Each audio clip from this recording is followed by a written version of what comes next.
Good morning, ladies and gentlemen, and welcome back to the TI5 Qualifiers. We're here with the final day of China. Things getting very exciting. We've got the lower bracket finals, or the consolation finals, depending on your terminology, coming up. CDEC going up against Energy Pacemaker.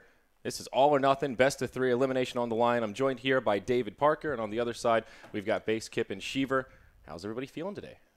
Pretty awake, pretty excited for the upcoming match. I think we're going to have some good Dota on our hands.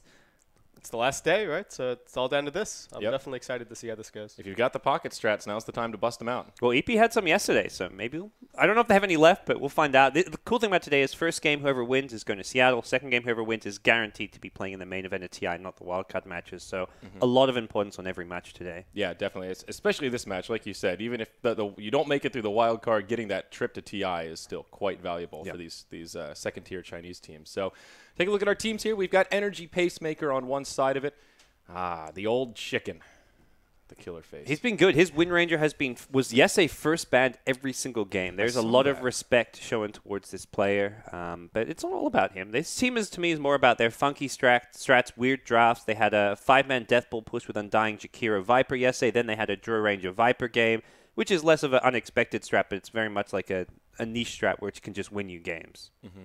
Yeah, and that's where I feel in terms of level of play, CDEC may be a little bit stronger, but they're being pretty predictable overall. Well, like Parker said, Energy Pacemaker, they've so far had a couple of things up their sleeve, and like you said, this is definitely the time to break them out. Yeah. The games that we saw yesterday from Energy Pacemaker were actually pretty slow-paced in terms of not a lot of kills, not a lot of action going on the map. And I think that for CDEC is actually the thing that they were looking for and hoping for to face against eHome. That was the thing that they weren't ready to face. And I think the playstyle of Energy Pacemakers really fits in favor of CDEC. Yeah, yesterday, that series that you were talking about was, I think, averaged about 0.5 kills per minute, and the average in this qualifier has been closer to like 1.3, 1.4. So they were exceptionally slow games in terms of kills per minute. A lot of that, the strategy, like when you go for that 5-man Death Ball push game, like that's okay. You're not going for kills at any point. You're entirely going for towers. It still could put CDEC out of their comfort zone because they're going to be forced to defend. They can't just play their own style. They have to react a bit to what Energy Pacemaker are doing. So I don't know if they're going to go for that same kind of strategy, though. Well, we'll see. We've got game one ready to rock and roll. So let's go ahead and hop into the draft and see what these teams are working on, and see how game one may trip. Oh, we've got another team to talk about. Okay, CDEC. Let's see what their roster looks like coming into this best of three before we get into the draft. And, Shiki and Aggressive, the two core players that sort of swap around roles a little bit in terms of mid or safe lane farm. Now, for CDEC, I'm actually... I was thinking they were going to do well against eHome yesterday. I was a bit disappointed with how they ended up. They play a lot of Rubik, and we talked about Rubik a lot during this entire qualifier because at the start it looked really bad, and at the middle was like looking up, and then people started to pick Rubik later and later. But as Rubik therefore started also doing better and better, they picked it earlier again, and we saw Rubik picked up for example first phase at some point yesterday, and obviously they didn't do so well with that. I think in terms of I'm really curious if they're going to try to go for the Rubik first pick again. Yesterday they had a game where they had Rubik and Earthshaker first pick even. I'm still not sold on the first pick Rubik, to be honest. I think he's good, but first pick material, I don't know if that fits into this meta so well. Speaking of first pick Rubik. Okay. Whoa, there's the draft. Okay. Got it. It's a different team though. At least it's not for CDEC.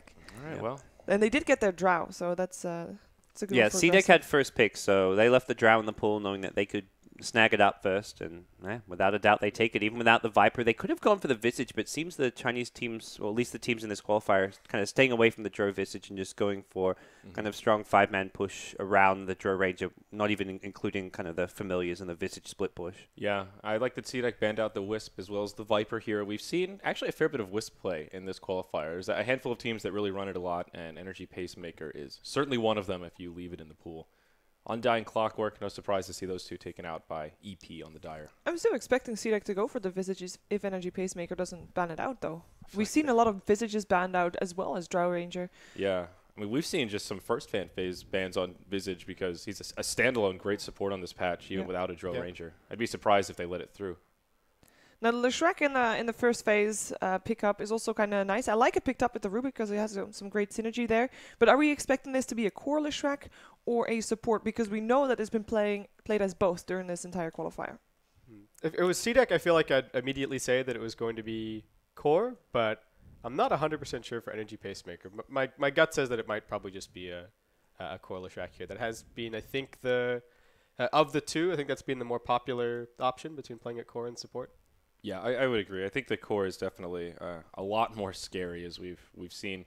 And even when Lesh plays in that 4 position, oftentimes if the team gets some momentum, he can start to transcend that support role and start becoming a bit more of a carry if the game goes on long enough. But now we'll see the 3rd pick, Queen of Pain for Energy Pacemaker. Great team fight synergy here. Lots of skirmish ability. And oh boy, there take she it is. away. Well, Good goes away Wind Ranger. CDEC, but I guess EP probably yeah. weren't even going to consider it, though. They took the Queen of Pain instead. And while it is a signature of Old Chickens and was kind of respect banned yesterday, I don't think you want to just go to a signature hero if it's not going to fit your style and draft. They want something a bit more aggressive and has that kind of blink initiation against the Drow Ranger especially to be able to quickly latch on, get rid of the marksmanship, and try to take down Drow at the start of a fight. Yeah, I think CDEC actually has played quite a bit of Wind Ranger as well in the past. I'm trying to remember if it's aggressive or Shiki that plays it. Probably Shiki. I think it is Shiki now that If you I say had to that. guess. But so the one thing, God's is just bringing this up, but I do feel like Energy Pacemaker don't yet have the best heroes to be able to close the gap and get on the Drow Ranger, disable marksmanship, and kind of win the fight from there. Because what we've been seeing from Drow Ranger at the moment and the Drow Ranger strategies in general is it's just a death ball of right clicks. The team fight starts and that's all that really happens. Drow Ranger sits there and just throws auto attacks. And I feel like to an extent you do need something like an axe or a clockwork or something along these lines to be able to get in and at least lock down the Drow Ranger at the start. Clockwork unfortunately banned already by themselves actually. You don't And think- in terms of offlaners, they sometimes also go for the bristleback, which in this case might not really work out in terms of gap closer. Yeah, the Centaur is a hero that always comes to mind for me against Drow Ranger, but we haven't really seen much Centaur play at all in this qualifier. He's just fallen out of favor in general. But Basecamp, you don't think like Blink Queen of Pain and a Blink Dagger on the Lesh rack would be enough to close the gap? I just think it's dangerous as the Queen of Pain. You go blinking in, it's a very long cooldown on the early levels, and beating these Drow Ranger strategies is all about being able to fight the initial few pushes. I think once you've lost 1 or 2 tier 2 towers against a Drow Ranger strategy, your chance of winning becomes very, very slim. So I worry a little bit about the Queen of Pain blinking in when you've got, you can have an immediate gust and you can just get bursted down. But I think the Sand King definitely fits the bill of the kind of hero that I was looking for. They also needed a little bit of jump in initiation as well to potentially deal with the Witch Doctor. You really don't want to let that Death Ward get channeled for the full duration at any point. Yeah. Now we need something like that for CDEC as well. They are lacking an initiator. They don't want to wait until the Sand King is on them. So what do you think in this case about something like Earthshaker still is in the pool? Could be an option there. CDEC's been playing a ton of that Earthshaker Shadow Fiend combo that was so popular on the last patch. So now that they have the Wind Ranger picked up, I don't think we'll see the Shadow Fiend, but They don't ES have is- to get an initiation, though, because a lot of the teams, when they pick the Drope, just do no stuns, no real team fight, just go pure 5 range lineup and just take towers one by one. And kind of as Cameron said, the first time you win one team fight, you take so much off of that. And yeah, they're going to go more push. They get the Nature's Prophet, probably their last core hero. And at this point, their only lockdown is really the Witch Doctor Cask and the Wind Ranger Shackle Shot. Neither of them entirely reliable, but they probably just feel confident they can just push down towers, and the slightest advantage they get out of this draft will quickly turn to a very big one. Now something came to mind 2 days ago. We saw a draft with the Nature's Prophet, with the Witch Doctor, with also the Drow Aura and a Shadow Shaman as secondary support. This could be a Shadow Shaman final ban. Oh, they opt for the Dazzle. There was a lot of Shadow Shaman final bans yesterday, like you'd see a team start a push chat and the other team would be like, go to ban Shadow Shaman. So maybe it finally sneaks through. I mean, do they need the Shadow Shaman? Do you think you'd consider just something like Lion instead? I feel like they've got tower damage in spades because they're just a Drow Ranger lineup. So was really do they thinking- really need the Mass Serpent Words to take buildings? I was thinking more sustainability would be the name of the game rather than having more raw pushing power. And That's what kind that of the Dazzle ban, makes yeah. a lot of sense. They also have the Witch Doctor already in that regard, though. Yeah. And I think the Nature's Prophet's also picked up as the hero that's going to get mech this game, as much as it's not the hero's traditional role. Like, if you're going for this 5-man push, you need the sustain. You've only got the Witch Doctor heal. I think Prophet, if their strategy starts working, they start taking towers, Prophet's going to probably look to pick up a mech and be that kind of utility Nature's Prophet. I'm kind of surprised that Chen is still in the pool. None of these He's teams not play been very Chen. popular. The Yeah. I only think team who's either. ran it has been Wings with Super playing it, and they did that yesterday in the one game they won. But Yeah. outside of Wings, I've not seen any other team in this Chinese qualifier play Chen. So Energy Pacemaker, they need an offlaner here, and quite a few of them have been banned out. Brood, as well as the Dark Seer, and even PL can spend a little time in the offlane. guess it could be an offlane Sand King, Ooh, which okay. maybe it is here, as Huh. now Sniper's been picked up. And I'm thinking Sand King Leshrek off lane, Rubik Sniper on the safe lane. Yeah, that feels pretty likely. So we've seen very little Sniper on this patch, and of course he was nerfed quite a bit. I think he's still very viable, but I don't know. Thoughts?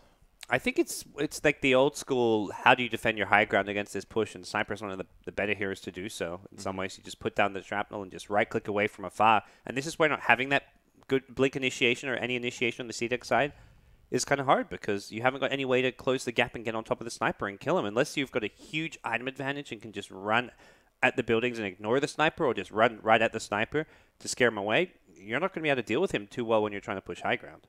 Yeah, they do have the opportunity, I think, to pick up a Force Staff on the Wind Ranger as an early item, and that's going to help a lot against getting people out of lift, Sand King stun, and also maybe closing the gap to help deal with the Sniper. But like you're saying, it's not the same as having your stock standard Blink Initiator. I think that's probably the one big strength that the Sniper has this game, that it is going to be a little bit difficult to get in and lock him down. And that's where the Lion type pick would maybe make sense, but they go Visage, 5th pick with the Drow Ranger. That's weird. That is not unexpected that they picked it up, but a little unexpected that EP left it in the pool that long. Yeah, I feel by like we that almost point, you're forgot just about it with like, the final ban. okay, they're not going to go Visage anymore. If they wanted to, they would have picked it up already, but... And this is a nice happy medium between that Shadow Shaman and Dazzles I was talking about. Not that Visage will have much sustainability, but a little more combative than that Shadow Shaman. And the Familiars give you a potential way to go and chase down the Sniper. Yeah. You fly them over the trees, get the first stun, and that can be all that you need to And just having go and lock somebody down. Hero that can build Solar Crest. So Sniper is going to be whoever's your frontline kind of high ground sieger, your Drow or whatever. In this case, you put the Solar Crest on them, and suddenly the Sniper's not as bothersome to that hero. So I could see it working quite nicely. But that's a really good point. CDEC, they still got a draft that could win this game in 20-25 minutes if there's any mistakes from Energy Pace, any big mistakes from Energy I Pacemaker. do like the lanes from Energy Pacemaker, though. Or at least I'm assuming it's going to be 2 dual lanes. I think really like Sand the King- Leshrek Sand King lane. I think Sand King may just be off lane with Rubik Lesh roaming Okay. together, personally. Yeah, that was my initial thought as well. The Sand King Leshrek lane is just... It's got a strong dual stun, but I just don't see that being a dominant lane against a tri-lane with Drow Ranger Aura. And look at this, XZ already starting out with the All-Ohio strats. By the wards, TP in, and a very interesting spot to put that initial observer right in the mid lane, and certainly a sign that we'll see some aggression out of CDEC to get things started. All right, well, here we go. First game of the best of 3 between CDEC and Energy Pacemaker. It's going to be a classic Drow Visage strat. Classic indeed. I like the EP draft, though. I don't know.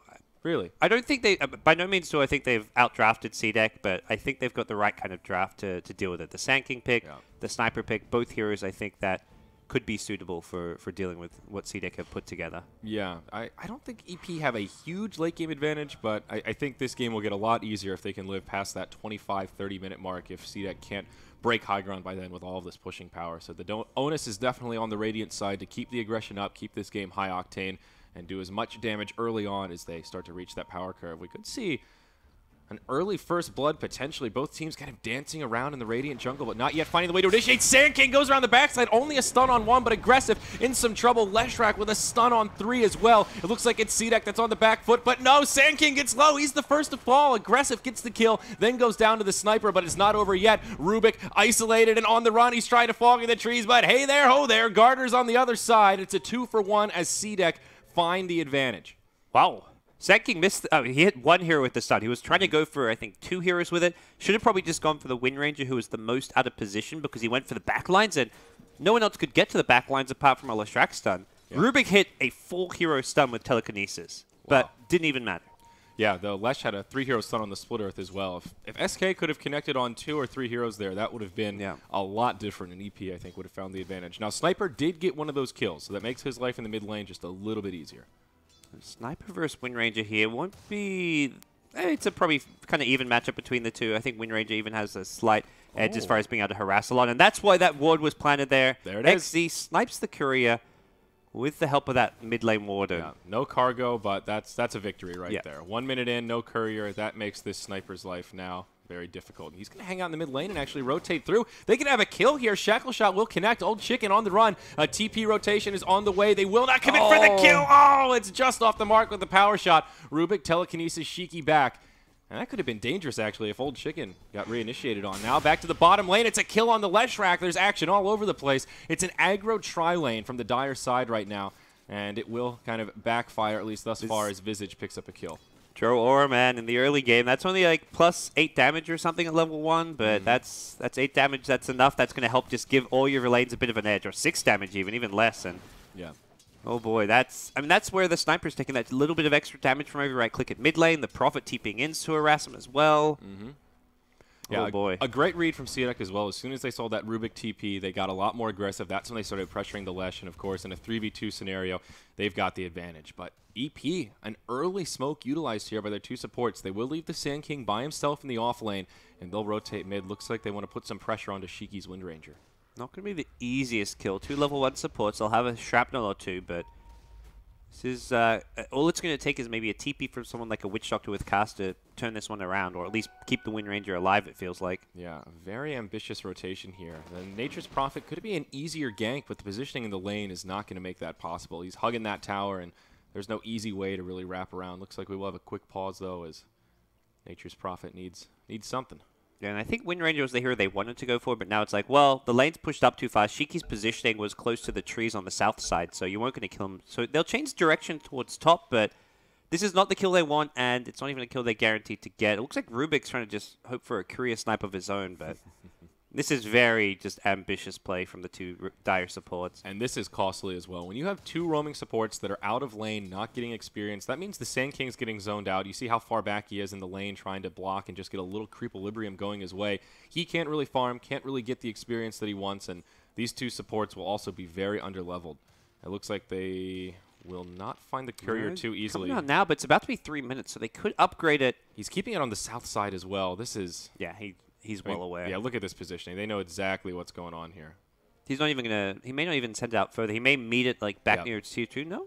No, he's brings it out with the creep wave, actually.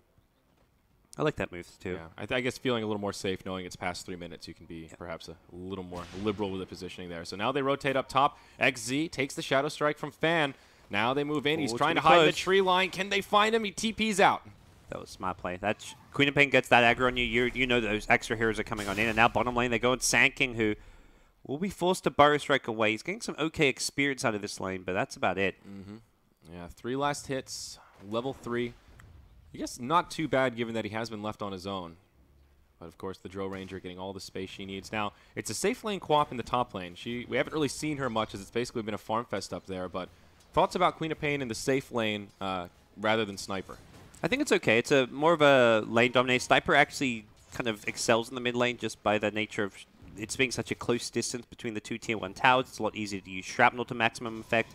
I think Sniper is actually most of the time more suited towards mid, but I think the big issue is this bottom lane fell apart. Queen of Pain should be able to 1v1 while they try lane down bottom, but the early rotations and ganks just were far better from CDEC. So Sand King does end up going down here. A little bit of a slideshow, but it appears CDEC did have the damage to just bring him down.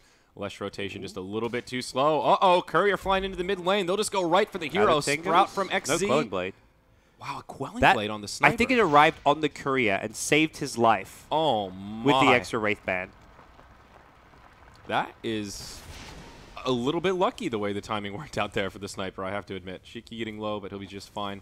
So Quelling Blade on Sniper, do you think this was picked up to help him farm or for those exact situations to be able to break through a Sprout? Combination, but yeah, okay. It's mostly the Sprout. He wouldn't get it if there was no Sprout in play. That's exactly what I was kind of getting at. So. It's going to help him last it at the same time, but you just go 2 to 3 Wraith Bands if there wasn't a Nature's Prophet. But I like that little play, though. We already see it coming in handy, so very nice.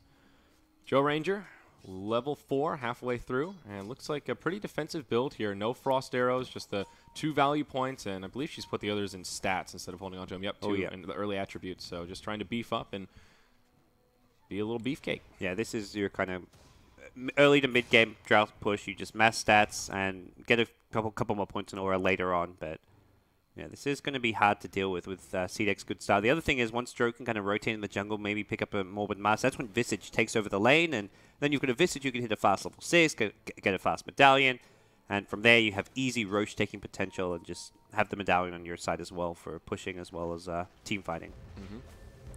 Queen of Pain, now level 6, so she could start moving around a little bit if she so pleases.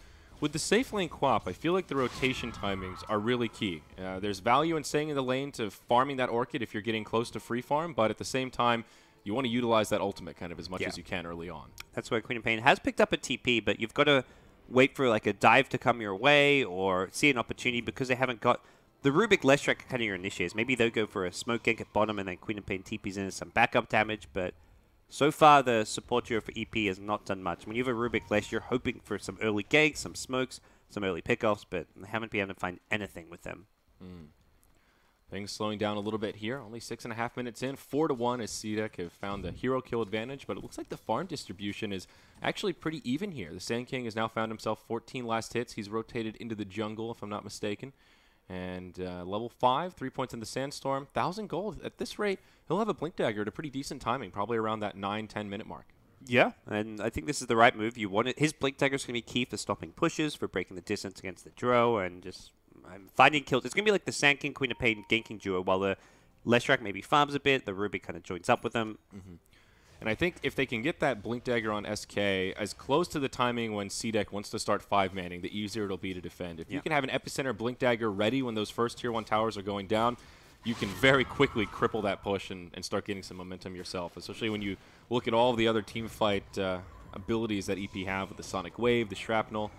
There's a lot of potential here for EP as this game is unfolding. I'm starting to feel a little bit better about this draft and their ability to defend the push. Yeah, if they hadn't had such a bad early game start, it would have been looking really good. But Wind Ranger at mid has not had an easy time against the Sniper. They're kind of breaking even on CS. The two carries on par with each other. And exactly even, actually. Kind of a rarity there.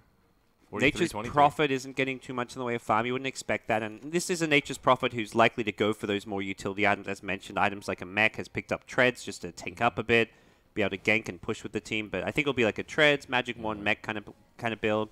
Now, I do really agree with you that I think Nature's Prophet is best suited to carry the mech this game, but they do have this issue that he's not a hero that can farm very well. His impact has been, well, he can farm well in certain cases, but in this game he's not able to because he's been so active in other areas. He's been putting pressure on mid, he sniped the courier, and he will not have a very timely mech, whereas if they had a Viper mid, they could have a mech completed coming up just about now, maybe in another minute. So kind of delays when they can start this death ball.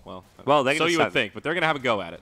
I think they want to Death Ball now before the Sand King Blink comes up. They say, look, we can get at least a couple of towers, and then once the Sand King Blink's there, maybe we have to go back and farm that mech. But Tower Gold will help accelerate that mech timing from Nature's Prophet. Very true. That's a great point. They will find the kill on this Tier 1 tower bottom, and the last hit did go to the Drill Ranger, so finding some efficiency there. They'll continue on pushing. I think EP may want to react to defend the Tier 2, though it seems they're also trying to split push the top. And Sniper Lesher here, that's some great counter push with Shrapnel and Lightning Storm. They've done about half damage to the Tier 1 tower up top, so not too bad. And just no initiation, so there's no way to punish Leshrac just running forward, throwing a Lightning Storm out, unless you can hit a crazy Shackle Shot on Lesh, which is not easy to do and something that Lesh can play around. You're unlikely to be able to prevent Lesh from just continuously spamming out the Lightning Storm. Yeah, another good point. But CDEC, they'll just go back to farming. Happy with a Tier 1 tower for now. How close is the Sand King to his Blink? He's got to be just a couple hundred gold away at this point. Wow, 200 gold, and after he kills these Centaurs, he's just about there. This is a great timing. Yeah, he's going to be a happy camper. And level 7 as well, so has the levels to go with it. And see Fan pick up the point booster. Definitely an Ag. This is against the constant push, you want to have the Ag Scepter. So most importantly, you'll have the short cooldown, because otherwise they push around the cooldown of Sonic Wave, much like you do a Tidehunter Ravage. You have a break-even fight or you lose a fight, but hey, Sonic Wave's on cooldown, we'll just go right again, and it's only 2 minutes where you don't have a Sonic Wave. Yeah, I feel like almost every game I've seen a Queen of Pain this qualifier that I've been casting, there's been some sort of discussion or debate about Orchid versus Aghanim Scepter, and the Aghanims has just fit this qualifier so well because there's been so much of this early death ball and pushing strategy. And whoa. Definitely agree. Courier almost goes down there, but XZ can't quite finish it off. Close call. He picked up a road, maybe going for an Orchid this game. Not convinced it's an Orchid game. We'll see what he. So if he does go for the Orchid, I still feel like the mech is core for this team to achieve the goals that they need to. So who does that open up to be the mech carrier? Perhaps the Wind Ranger? I would initially think that that's a Force Staff from that Ring of Regen, but maybe it's the beginnings of a mech. Well, yeah, it could be either, I guess. But yeah, I like the 4-staff Wind Ranger you're mentioning. Oh, yeah. Feels like an item they do need. But here we go. Sand King with Blink, picks up a smoke immediately. He's going to look to start getting his team some momentum. I'd like to see maybe even Queen of Pain join up. They've given the safe lane. Oh, the Queen of Pain is going to stay in the safe lane for now, but That just gives you that little extra assurance you're going to get a kill. If not the Queen of Pain, you need to go with at least one of the two supports, like a Leshrac, and it looks like that's going to be the plan for Sand King Lesh. Fan's been farming very nicely and also getting a lot of experience. Level 9 from all that safe lane time he's gotten. Sand King with level 3 Burrow Strike, smoked off with Lesh. What level is the Lesh right now? Is he up there? Okay, level 6, so he's got 3 points in the Lightning Storm. This is pretty big. They'll bump right into Shiki. There's a ward down. They see him. Stun into stun. And they even channel the Epicenter for this. They get the kill on the Wind Ranger. They had to. Unless Queen of Pain blinks in with the screen. Queen of Pain going to blink and get sprouted up and maybe in some trouble. That's a long cooldown on blink, even at level 3. 2 seconds. 1. Will he get out? Yep, he barely blinks out in time. And yeah, Lesh ends up falling, though. Unfortunately for the Witch Doctor, he didn't get any bounces on the cask. Rubik will fall as well. Ends up being a 1-for-2 trade. The two supports that started it off and secured the kill on the Wind Ranger will end up in the grave. Yeah, a bit of a... Queen of Pain kind of messed that one up a bit for EP. Blinked into a Sprout and took a lot of damage. Prophet trying to be sneaky again. He really hates this courier. He's going to go for the TP out. Burrow Strike, no mana. Oh. Wow. That was a very risky play. I mean, I guess he knew the Sand King was pretty low on mana, but that was very ambitious. Yeah, I was surprised to see the Epicenter because I was expecting the Queen of Pain to be a little more aggressive there and maybe drop her Sonic Wave to get things started rather than use the Epi in such a manner. But still, the Epicenter usage allows Queen of Pain to wait to blink in, although Queen of Pain did not wait and blinked into a really bad position there, unfortunately, which kind of led to CDEC actually breaking even on that fight. Even without killing the Queen of Pain, it could have gone a lot worse, or did go a lot worse for EP. Yeah, Witch Doctor, level 5 now, looking for that Death Ward ultimate, another key ability for CDEC, and Visage has achieved level 6, the big milestone for him whenever there's a Dro on the field. So now those pesky birds can start flying around and wreaking some havoc around the map. See, Visage pick up a Bassi Ring. I'm wondering if that's going to be like a Vlad's type build or just thinking just casual Bassi for some extra armor and then build into the medallion. But Well, CDEC going to keep on 5-manning. If they don't have an Aquila, then just picking up a casual Bassi is definitely the right way to do it. Old Chicken, he's in a lot of trouble. Familiars set it up. Easy shackle shot. And Shiki gets a kill. This will transition into a tier 1 tower push. Garter there with his Voodoo Restoration, keeping everyone topped off. And now we're seeing this 5-man start to snowball a little bit. Yeah, and the Sniper Dead I think means they get 2 towers off of this, or possibly like a Roshan, but they're going to go for the tier 2 mid with Focus Fire. Okay, they'll at least do a lot of damage to this tower. They force out the glyph straight away. Shiki tanks it up as the creep wave gets there, and yeah, there you have it. 5 heroes in the mid lane. EP starting to rotate over. Sniper will be up in about 10 seconds, but not soon enough to save the tower. In a good position with the Epi, but CDEC, they back off just in time. Hard to tell if that's just good game sense or what have you, but backing up right as the Epi becomes a threat. Yeah, and so the adds to the mech will be coming out on the Wind Ranger here as XZ continues to get his farm at top lane. Didn't look like a game where he was going to find too much farm, but now opening things up a little bit. The Sniper, though, causing him some problems. Assassinate. Oh, whew, not quite. I don't know if it would have been enough damage anyhow. Well, it would cancel the TP out, which would be the big thing. Right, yeah. He should have started chilling it sooner, and then if Prophet doesn't TP, you start right-clicking, but it's a kind of tricky one. Some mind games involved there. Old Sniper, you just close your eyes and hope for the RNG. New Sniper, a little bit different. Queen of Pain getting close to that Aghanims, though, here, Parker. Only 1,100 gold to go. And Fan will have that upgraded ultimate. Should have level 11 by then as well, so this Sonic Wave will be very scary. He is 0-0-0. It does feel like he should have maybe been a bit more involved in the game so far. Only 2 kills on the EP side with a Blink Sand King, a Queen of Pain, safe lane. Like, that to me is not how this game should be developing. It feels like he's playing this sort of like a Nyx Assassin would, where when he hits level 6, having the Vendetta available is almost scarier than using the Vendetta. And I feel like that's what he's doing with the Sonic Wave here. It's always available, so CDEC has to think the Sonic Wave could be coming at any time, rather than burning the cooldown and then they have that opportunity to push, as you were mentioning earlier. That would be my guess, but it does seem a bit peculiar. Yeah, and it means it's available for a 5-man push that comes with Epicenter plus Sonic Wave. The team fight potential is pretty ridiculous. 15-minute mech completed by Shiki. Pretty good timing there, and well, Wind Ranger, pretty low armor, but she makes up for it with the Wind Run evasion. And now she is a bit of a beefcake, and they don't have a melee hero, and this allows the Wind Ranger to sort of be in the stead of a frontliner. CDEC moving right into the Roche pit. Do they have a medallion out yet? I don't think the Visage has. No, he's right for the Aghanims. Okay. Big fan of this, just because the medallion helps when you go to push as well, because you can medallion up whoever's got the H in the front lines, you just medallion them. And they're going to actually not go for this. Too worried about the Epicenter plus Sonic Wave combo. Yeah, that was a kind of an awkward play from CDEC. They didn't smoke in, they don't have a medallion, so they can't burst down Roche very quickly, and it's pretty reasonable that Energy Pacemaker would have some sort of vision in that quadrant of the map. Yeah, now EP Smoke, well actually Smoke and Invis on Old Chicken, but looks like they're just going to look to set up camp here in the Radiant jungle, and it does feel like CDEC aren't really that capable of pushing down towers like their lineup was designed to, just because EP have picked up enough counter push with the Lesh tanking Queen of Pain and a huge scary team fight. Yeah, a little counter-warding action there from the Lesh rack. Finds a minor victory for the team. Visage Familiar's in some trouble. One of them goes down. Mask of Madness makes this easy for the Old Chicken. And he'll find 200 gold in his pocket. No Familiars for another 45 seconds. Yeah, we have the top tier 1 tower, which is maybe an okay trade for the Familiars, but... Yeah, Visage will get the last hit, so that gives him a little boost towards that Aghanims. Now, the Aghanims rush was really that classic way of playing the Dro Visage. Just get that extra bird out on the field, and it gives you that split-pushing power. But it feels like on this patch, Solar Crest is just too good to pass up. We've seen a lot of Visages go straight into Solar Crest and then transition into the Ags because it gives you so much pushing power in its own right. You've got a pure physical damage lineup because of the Dro Aura 5-range hero, you've got Death Ward, etc. Your only magic damage is coming from Soul Assumption, Power Shots, so it seems like having a medallion for offensive purposes, for defensive ones when pushing, for Roshan is just a no-brainer, so... Yeah.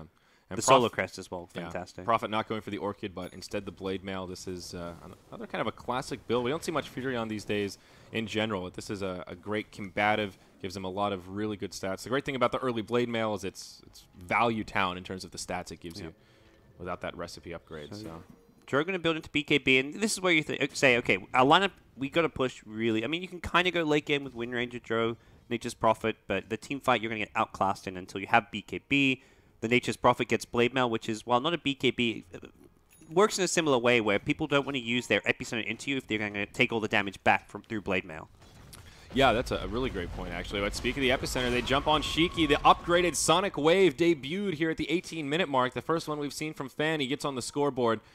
And only a 40-second cooldown. Happy to burn it here. Visage Familiar's flying overhead. Blink back from the Quap. And she'll be just fine. Nice little setup there from Energy Pacemaker.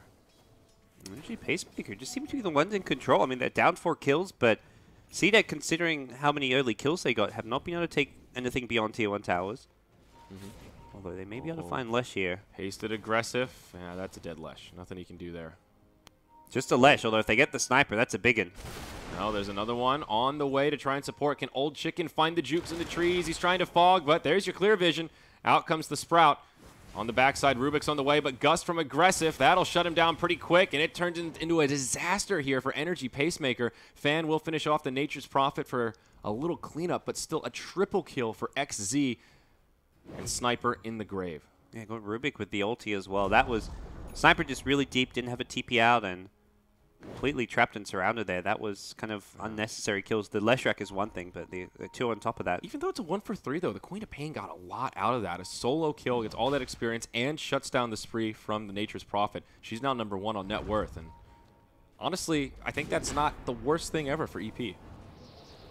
But it's going to get harder because now they can't... Well, we'll see. They're going to make maybe a move towards Roshan, but it looks like they're going to be here too late. If they had the medallion, this is a no-brainer, and there's no way EP can stop it. Without it, I think they had an opportunity, but they're going to come just a little too late. Could there be an Aegis snatch here? Nope, they won't go for it.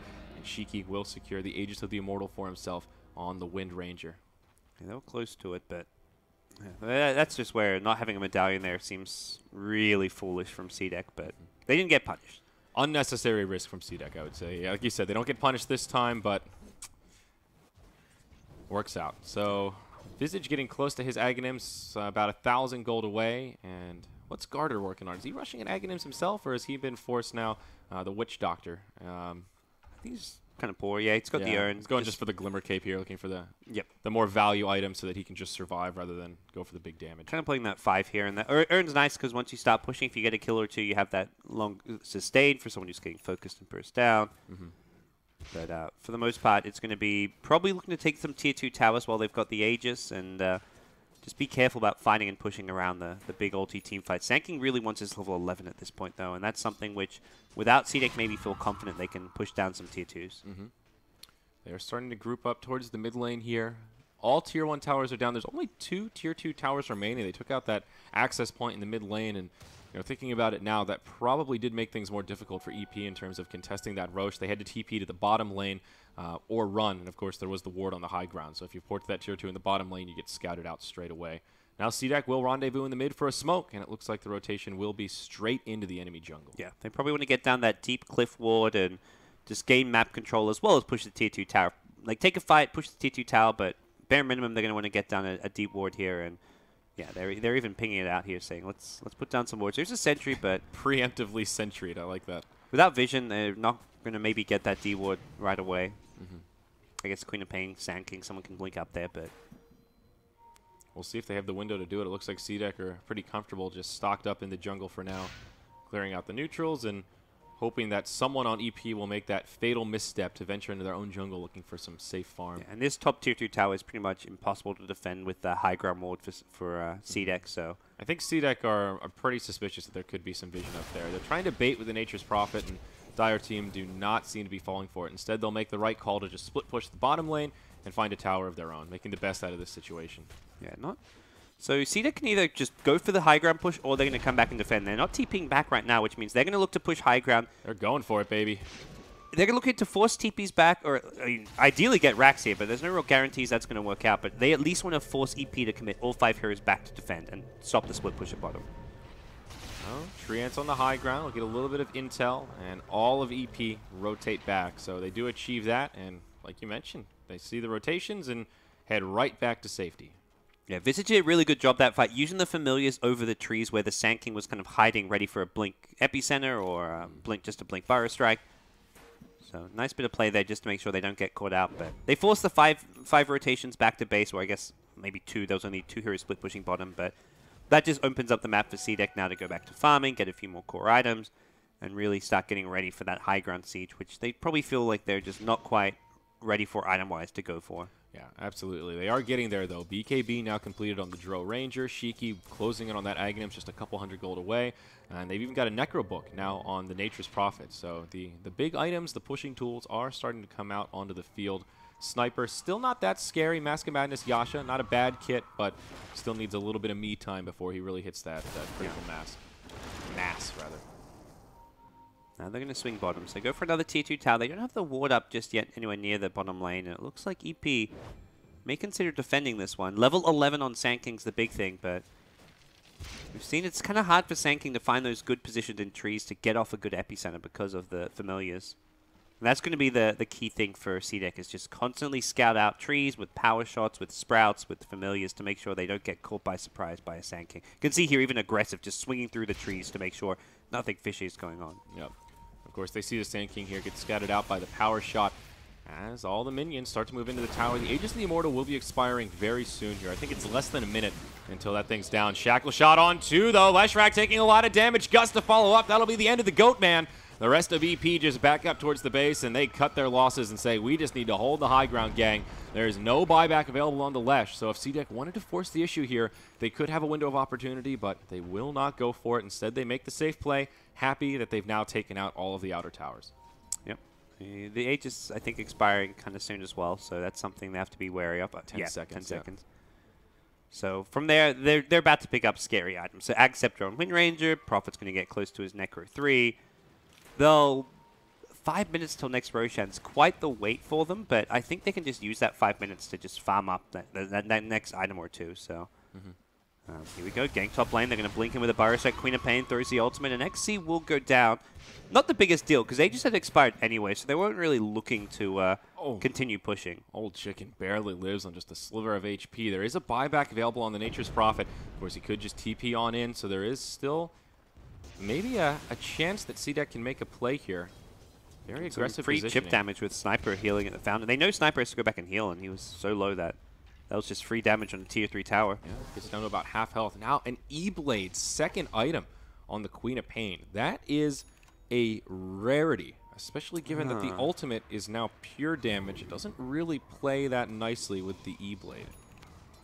I guess saving teammates against physical damage, but that's a big investment. That is a really... I'd love to hear the stats on how often that is the second item on Queen of Pain. That's... I don't think I've ever actually seen it. Aghanim's E-Blade, have you ever had the pleasure of seeing that item trajectory? I've seen the much later E-Blades. Like the Ghost Scepter second item is fine, but upgrading it to the E-Blade seems kind of peculiar. Would have liked to see maybe like a Shiva's Guard for the physical damage picked up by the Queen of Pain. Also gives a bit more AoE damage, some slow as well.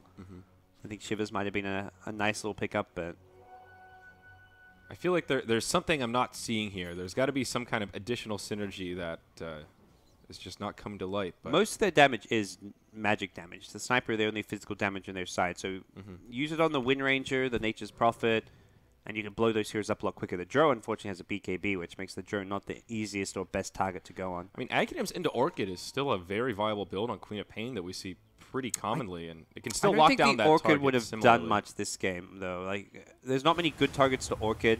You can maybe stop something like a Witch Doctor Death Ward, but at that point you can just get a Yule Scepter or something. Yeah, but even just for locking down the Wind Ranger so she can't try to Wind Run away.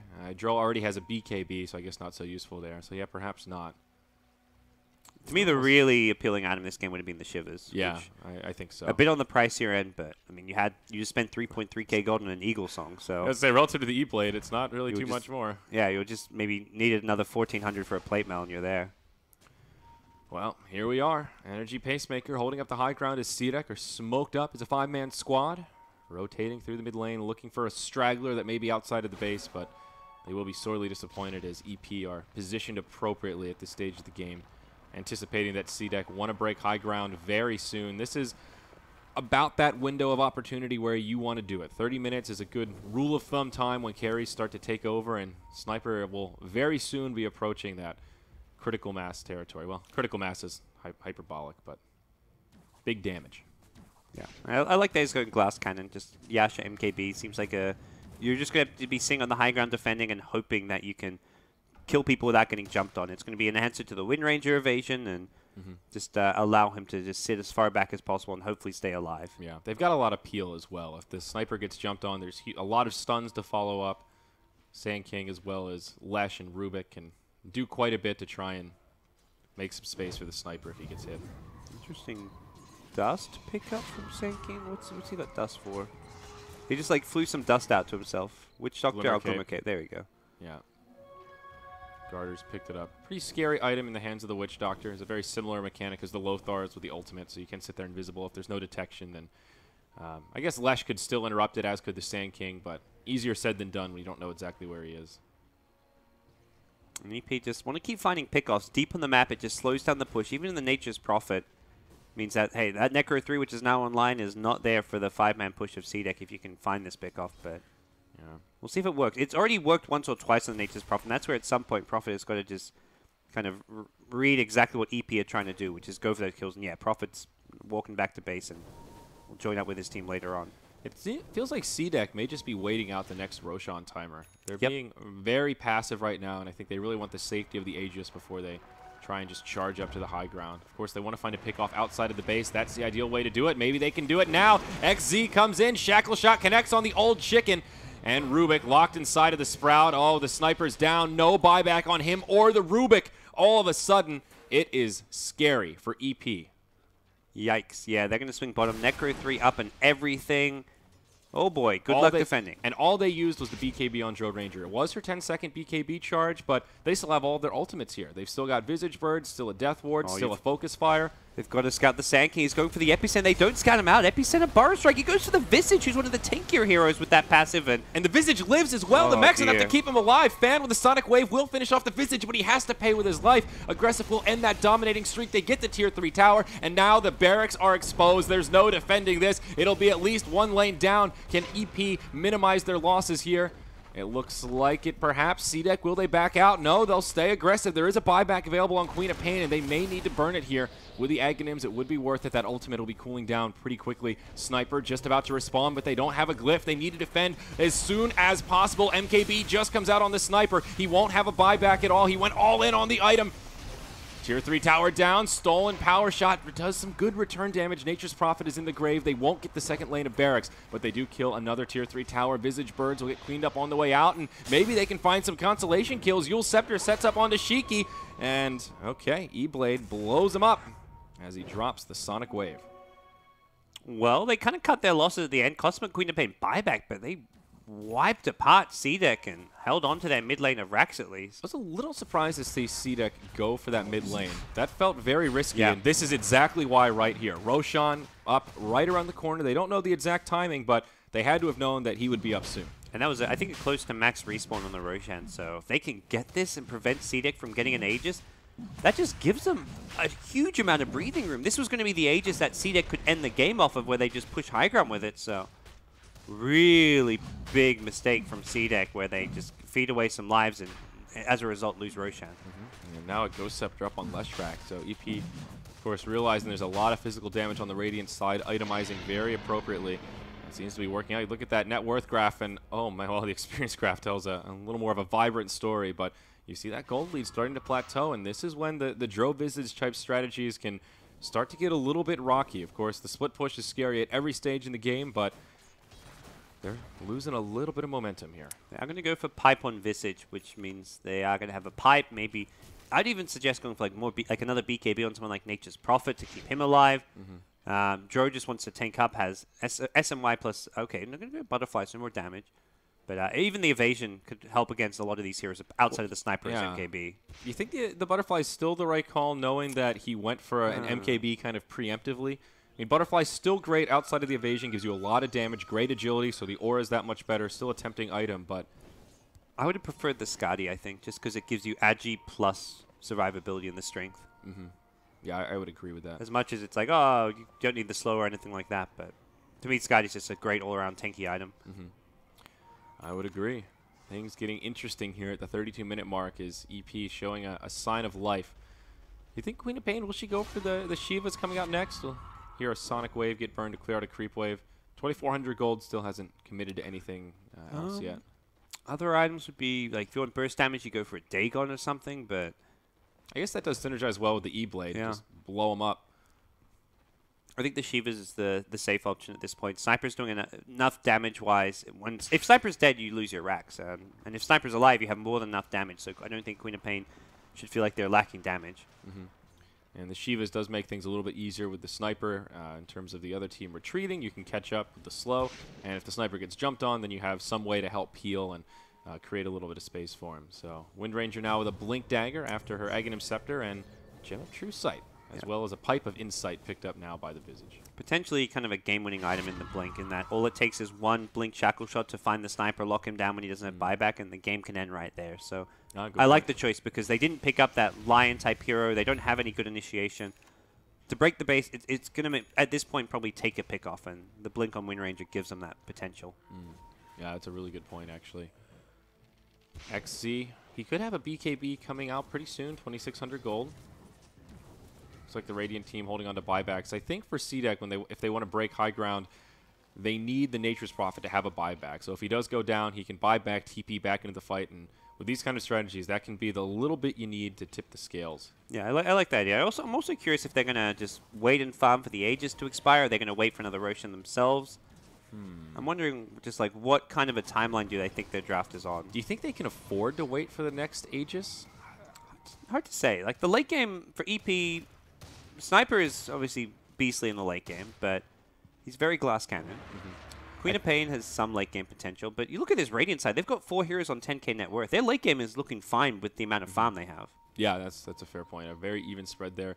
Visage scales very nicely. Wind Ranger, I feel, is often underestimated in terms of her late game carry potential, especially once the Aghanims comes out. If this ends up being a stalemate that goes on for another 25 minutes, she can start moving into the big damage dealing items and really be a scary force in these team fights. It's where, as much as their line was designed to win the game in 25 to 30 minutes and push, they can now decide, okay, that didn't work, let's go late game and just deal with things that way, because this Leshrac isn't really looking like a core. The Rubik is struggling to farm anything. E-Blade Drow. Interesting. Lots of E-Blades this I've game. seen E-Blade hero there on Drow against a hero like Sniper. If you're against a huge right-click damage carry, just throw the E-Blade at the Sniper and then kind of ignore the Sniper after that while you focus buildings or other heroes. But an interesting little pickup. It looks like CDEC, at the very least, will wait out this Aegis if they can. Still not sure if they're going to wait next Roche, but Aegis of the Immortal on the dire side with about a minute left before it expires. So they are biding their time pretty well, staying grouped up as a 5-man squad so they don't get jumped unaware. And holding on to an Alpha Wolf also for that extra little bit of damage. Sniper did go back for the Yasha to get some extra HP to his name. They are still ready with this smoke that XZ picked up a little while ago. I guess they just don't want to smoke into the Aegis and find themselves in a terrible fight against the Sand King Queen of Pain AoE. And yeah, I think CDEC are just saying, like, we can kind of farm towards the late game, or at least go for a push around the time this Aegis expires and see what kind of happens from there. Maybe that's where they're going to use their smoke now. Okay.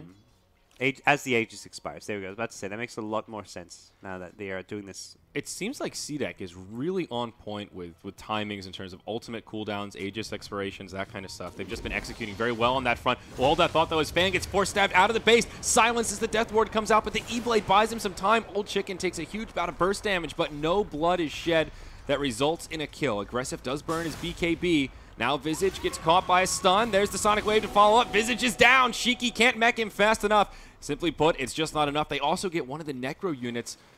Nice 200 gold bounty going the way of Queen of Pain, and that's about as good of a hold as EP can hope for there. Oh yeah, they incredible. Couldn't bring down the Queen of Pain fast enough. That's where just the lack of control really hurts them. When Ranger didn't actually hit the shackle shot, and yeah, they got a silence off, but more importantly, without the shackle shot landing, the Queen of Pain just self-E-blade, and there was no ability to damage and kill off the Queen of Pain. It's all physical damage. The Force Staff out of the base was interesting, but just wasn't enough to yield the kill. Was that a Force Staff by CDEC, do you know, or by EP? I'm not sure. It looked like an aggressive Force Staff to me, but it's hard to tell. They'll get a quick pick on the Nature's Prophet. Is there a Force Staff on the Radiant side? No, so that was a team Force Staff pushing him out, so a bit of a misplay there from EP, I guess. I think it's okay. Like, they're trying to focus him in one place. Yeah, you push him towards the enemy in some ways, but it makes it a lot hard. Like, some of their spells maybe miss. Like, it also breaks shot. up the fight as well. Yeah. Queen of Pain's out of the base. They know she's pretty safe with the E-Blade, so then they have to make that split-second decision. Do we commit into the base and let Quap live, or do we try to commit for the Quap, in which case they're outside of the base? So in that regard, it is sort of a heads-up play. Right now, EP completely stabilized this game. They've got Sniper farming. They're finding their pickoffs with the Queen of Pain Sand King. This duo has just been constantly on this Nature's Prophet. And yeah, Prophet's avoided a few of those ganks like we saw earlier. But in the current game, there's been enough pickoffs for EP to at least claw their way back in. Sand King channeling his internet skills here. Just turtled up in the trees, waiting for someone to walk by and spring the trap. Fan will kind of do the same as he turtles up in that spot behind the Tier 1 tower rubble. He has an ulti orb, so see what his item of choice is going to be. Possible Lincolns, Hex, Skadi if he wants to go fighting in kind of tank mode. I would lean towards... I don't even know. I don't know if Hex is like a crazy big item to get this game. Just the lockdown in general is pretty good. It still gives you initiation tool to jump on the Dro so she can't BKB. Yep. I think there's some value there. And the Ghost warding spot, yeah. I feel like Queen of Pain with a Linkage is unkillable because you're not getting shackle shotted at that point. But yeah, I think the extra lockdown and ability to kill a Dro is pretty nice. And the Dro's BKB is still pretty healthy. I think it's at 8 seconds right now. She's only used it twice, if I recall. Yep. So that's good news for CDEC at least. Yeah. A 5-second BKB at this point against like Sand King, Leshrac, really even hurts. stuff like Shrapnel is still annoying in the late game. And you can tell that EP are getting a little more comfortable in this game. 5-10 minutes ago, they were very defensive, kind of turtled in their base unless they found an opportunity to leave. And now they're looking for more aggressive opportunities. And CDEC, they're feeling the hurt. They're grouped up as a 4-man squad, smoked and ready to go. Nature's Prophet, the laggard who's farming in the meanwhile, and of course will TP in when this fight breaks out. Sand King gets the vision on the high ground. He does not break the smoke. I think he revealed the Alpha Wolf, maybe? He did. You're right. The Alpha Wolf is revealed, so they see it looking around. Shiki comes in. Shackle Shot connects on the Old Chicken. BKB used by Aggressive, but the Force Staff on Old Chicken, it keeps him alive. They still get a kill. The Sand King falls, but the Sniper, the value target, stays alive. Yeah, Sand King ended up really kind of out of position there. I don't think he maybe saw the Alpha Wolf, or if he did see it, he didn't realize what was going on and how many heroes were there, because he like burrowed off the cliff, didn't have Burrow Strike or Blink Dagger available, and was suddenly surrounded by 5 enemy heroes with a gem. And he's like, okay, I can Sandstorm, but they see me. Yeah, there is a gem on the Wind Ranger, worth mentioning here. Now, Sand King does have a buyback, so there is still some hope to make this defense. Queen of Pain, happy to use her ultimate to clear out the creep wave like that with that short cooldown. They'll pick off a Visage Familiar, and Sand King will buy back. Not the biggest deal, too. Sand King has most of his core items. I mean, maybe he's someone who would ideally like to pick up a Shiver's Guard this game, but it's not going to hurt EP and with their two main carries, Queen of Pain and Sniper, still doing well. I mean, 40 minutes in, the longer that EP can drag this out and stop CDEC from sieging their high ground, I think the better their odds get in general. About a minute till Roche comes up, and ooh, that's gonna be a big one. I'm not even sure who has the better controller out in the Roche. I guess EP have the better team fight, but CDEC the better Roche taking lineup. It's fairly even. It'll come down to positioning and initiation as it usually does. But more items coming out here. BKB completed on the Wind Ranger. EP really hoping for a fast Roche respawn there. They smoked right into the pit. Now they're looking for pickoffs, but they're gonna keep the alpha, or there's a Radiant Alpha Wolf in there, so this will be scouted out. They'll clear it up and claim their territory here around the Roshan Den. So CDEC have to be constantly wary of that. At the same time, CDEC aren't going to lose the game off of EP taking Roshan. Like we saw last time, but it's what allows CDEC to get another lane of racks, having Aegis and Cheese this time. Oh, Hex out on Furion now. And a Linken's on the Sniper. So similar logic for the Queen of Pain, but now for the Sniper, Shackle Shot initiation is not going to be so easy. And there's nothing easy to break it for Wind Ranger. I guess what is you Brave Chill is a spammable ability, but the Visage will never really be in position to do it. You're only getting these shackles because Wind Ranger blinks in with the shackle shot. So this is where I feel like they need like an Atos or something to have that long range to break the Linken's. Yes. But look at this, CDEC just busts through Roshan, and Aegis of the Immortal goes to aggressive. He does use a BKB charge to make sure he doesn't get picked off and waste the Aegis, so it doesn't come for free, but a victory for CDEC there. Yep. That's going to allow CDEC to go for another push here, and this is where EP will be truly tested. Defending high ground against Aegis and Cheese, as well as the double BKB on the CDEC side. They should be waiting maybe the Drow BKB to come off cooldown, but yeah, that's going to be up in about 30 seconds. So they should at least, by the time they get to the base and they're truly ready to go for that, they will have it. It's a late medallion from Sand King. I guess just saying, look, they're about to push high ground. Aegis and Cheese, this is possibly the final push. Doesn't have buyback, so he may as well buy the Solar Crest if that's what he was thinking about. But yeah, it looks like it is. He's moving right to that secret shop, and Archie blows. I like this pickup. It's really never too late for a Solar Crest for the most part. A very powerful item. Put that mischance on Drow or Wind Ranger. I could see that. I think it's going to be used more offensively this game. Yeah. I think so. I guess you put on Queen. Whoever's blinking in, like he himself, not so much, but the Queen of Pain maybe when Queen of Pain blinks in. You can use it both ways. I think it depends on how they want to take these fights. We'll see up top. Sand King comes in, misses the Burrow Strike as Shiki blinks back. Trigger finger there. CDEC trying to find the right angle to initiate here. The mid lane of Barracks is still standing, though. It is exposed. And they're kind of split. I like that they're split pushing a bit. If they group up as 5 for one lane. It looks like it'll backfire, though. Hex catches the Nature's Prophet out a bit too far. Epicenter gets channeled. The gem hits the deck, but now Shiki pops the BKB, comes on in, and on the backside, Rubik forced to retreat. He's in a lot of trouble, but will live for now. Sand King now trying to make it back. The old chicken gets stunned up. So many low health heroes on the Dire side. And Sniper, he's stunned, but he's still alive. The Death Ward doing big damage, but it's not enough for the kill on Fan. Sand King does end up going down after all. Glyph used by the Dire side, and CDEC will now start sieging the high ground. Somehow the Sniper died on the backside. I'm not sure when that happened during the slideshow. By power shot, I'm guessing. Is that what it was? Okay. Visage. Okay, well, Wind Ranger got credit for the kill, but who the hell knows? Thank you, Perfect World. It's going to be a lane of Barracks here for CDEC. And they are close to Mega Creeps. EP has hung on so well, but at this stage, it's starting to fall apart. The Sonic Wave just tickles. They'll bring down the Leshrac after another Shackle Shot connects. Fan, he's forced to blink back defensively. Leshrac will buy back. No buyback on the Sniper or the Sand King. And this is feeling like GG here. CDEC will do it, and that's it. GG is called by Energy Pacemaker, and CDEC will be one victory away from going to the International 5. Yeah, it was a well-played game from EP, though. Definitely, to me, looking at that game, I don't think they were outclassed. They held their own. But CDEC, it's one of those drafts where 1 or 2 mistakes, 1 pickoff, and suddenly everything gets lost. That's the power of these Drow Visage, or just Drow strats in general, where it's so unforgiving.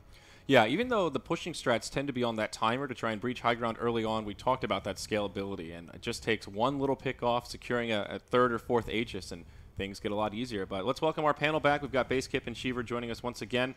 Thoughts about that game? Well, for me, I mean, you mentioned timing, and for me, the timing, what was most important for Energy Pacemaker was Sand King's timing. get that Blink Dagger up, make a big impact in the game. And I know Fan did a really good job on his Queen of Pain to try and make sure the sniper got enough time to farm and to get some items going, but I don't think Sand King contributed to that enough. He didn't come online fast enough for me. Yeah, I mean, they got a lot of pickoffs. They kind of held themselves in the game that way, but in the end, like you're saying, it's Dravisage. It's really, really hard to play against. They have to win 10 team fights, while CDEC just has to win 1 team fight to win the game. Yeah. Yeah. And it was a 5th pick Visage, so they had opportunities to ban it out and prevent that strategy from coming onto the field, and that may be an area where EP fell a little short in the draft, perhaps. I'm not sure if Visage was the problem hero, though. I think that 5th hero could have been something else, and the strategy still functions similarly. Well, the one thing that Visage really gives that something like Dazzler or Shadow Shaman wouldn't is that flying vision, and that helps so much against a hero like Sand King, who's often hiding in the trees trying to find the epicenter. So that is one thing they had. I'd be curious to hear your thoughts, Base Kip, about how that Queen of Pain played early on. We saw the first shockwave after the Aghanims came out. Do you think earlier aggression could have changed the scope of that game, perhaps, or kind of a null point? I mean, it's always so tough because we were talking about during the opening as well that you have to be really careful about when you pick your fights against the Dravis Stunner, and especially as the Queen of Pain. If you go and get active too early with nothing to fall back on and you lose those first couple of fights, then your impact in the whole game can be completely nullified. You can be in a point where your first or second item is only going to come up after you've pretty much already lost. Yeah. So it's a tricky balance to find. Yeah, it is really tough. It felt particularly passive, that game. I mean, we didn't see an ultimate that was close to the 15-minute mark, maybe, something around there. It was a level 2 ulti, like level 11 by the time Queen of Pain used an ulti. But exactly. It was, I mean, I think like Cameron said, it's kind of hard to find those openings without risking a lot in return. If you just say, oh, I'm a Queen of Pain, I got to go gank and kill, and somehow you fail or something messes up, and you just put your ulti on cooldown, then the push comes your way. So and it was really hard to do anything without the Sand King Blink Dagger up, I think, as well. So if you're talking about, okay, getting a gank done in right after reaching level 6 or level 7, they really needed that initiation factor. I feel like the Rubik Lesh got nothing done the first 10-15 minutes. And that was, to me, the biggest problem with EP's, not their draft, but just their gameplay this time around. If the Rubik Lesh were more successful in their rotations, it would have been a very different game. In yesterday's games that Energy Pacemaker had against Wings, they were allowed to be as passive as they were this game. They were just kind of sit back, playing their own game, and just focusing on themselves. I think CDEC was very fast to find that would not work against them, so they could just pressure and then put basically Energy Pacemaker out of their comfort zone, and then they just they couldn't do anything anymore because their playstyle didn't allow it. It was really nice to see CDEC showing their versatility a little bit. In our short pregame, we talked about how they've been drafting a lot of 6.83 heroes because it's been working for them. Your Juggernaut, Earthshaker, and here they did something completely different. And I think that's a good read on the games yesterday and showing that they're really not a one-trick pony. Yeah, they blocked a lot of heroes as well, I feel, during the draft, sort of taking things away that EP have been running, and that can always be really powerful in the drafting stage to put your opponents off balance a little bit like that. So, thoughts coming into Game 2? Are we feeling like it's going to be a 2-0, or can Energy Pacemaker bring this one back? I think Energy Pacemaker, to me, was still pretty impressive with just their play, especially in the mid to late game. That's something where EP, throughout the group stages, were known for having great early games. Their first 10-15 minutes went really nicely, and then mid to late game, they were kind of a bit throwy and had bad decision-making. But I think their late game this time around was really solid. So I think I could see them taking the next game. They're going to have first pick, I imagine, which means I don't think we'll see another Drone Ranger from CDEC, but I still think CDEC a favorite. Yeah, I definitely would still favor CDEC as well. What I saw from Energy Pacemaker so far, I didn't see all their games, unfortunately, but their playstyle is just basically play their own game. And the moment that someone else, pokes the hornet's nest and makes sure that they have to play something else, well, then they just, I feel like they panic, or at least they can't do anything off the back of that. They can't try and capitalize on mistakes that maybe the other team makes because they don't see them in time. And then in case of CDEC really likes to have a team against them that indeed doesn't really do much early on, and so they come online faster and they win the game, and I think it's going to be the same thing on the next game as well. Yeah, I mean, I think CDEC really know how to use a lead. There's a chance that EP maybe take the next game, but I'm definitely favoring CDEC in the overall series. Okay. And could just be a 2-0. All right, very good. And with that, we'll have a quick break. Then game number 2 of Energy Pacemaker versus CDEC right around the corner. This is do or die for EP, now 1 game away from elimination. So they absolutely need this one to take us to an ace match and have a chance at the TI5, the main event. So stick around, folks. Things are heating up as we're getting the final day of China kicked off.